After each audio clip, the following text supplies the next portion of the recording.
आज माझं एक पार्सल आलं होतं. ते काय आहे ते मी नंतर सांगते. माझ्या अगोदरच माझ्या मुलांना पार्सल घेण्याची घाई असते. आज कृष्णा आणि केदारच्या शाळेत दहीहंडीचा कार्यक्रम होता. त्यासाठी त्यांचा कृष्णाचा गेटअप करायचा होता. त्यासाठी मी त्यांना सकाळी सकाळी तयार केलं आणि ते खूप त्रास देत होते. काहीही असो, आम्हाला दोघांपैकी एकाला रडायचंच असतं. एक शांत झाला का एक रडतोच. आम्हाला फक्त रडून गोंधळ घालायचा असतो. मुलं म्हटलं की असंच होणार. चला तर त्यांना शाळेत पाठवून जेव्हा ते शाळेतून परत आले, आज दहीहंडीचा कार्यक्रम असल्यामुळे ते शाळेत जास्त वेळ नव्हते. ते लगेच परत आले. ते परत आल्यानंतर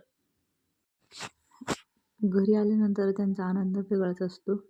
ते खूप आनंदी असतात आणि जेव्हा ते घरी परत आले तेव्हा मी एक आईचं कर्तव्य किंवा प्रेम काहीही म्हणा त्यांची नजर काढली आणि तेव्हाच प्रत्येक आईला आनंद मिळतो. आणि नंतर मी माझं पार्सल उघडण्यासाठी घेतलं. तर पार्सलमध्ये काय होतं ते मी तुम्हाला सांगते. पार्सलमध्ये होतं गुल्लक. गुल्लक पैसे साठवण्यासाठी किंवा बचत करण्यासाठी हे गुल्लक मी मागवलं होतं. हे मला जरा वेगळं वाटलं, युनिक वाटलं म्हणून मी हे मागवलं होतं.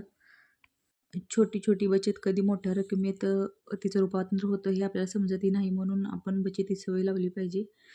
आणि चला, चांगल्या कामासाठी वेळ कशाला वाया घालवायचा म्हणून मी लगेच गुल्लकमध्ये पैसे टाकून गुल्लकचं उद्घाटन केलं.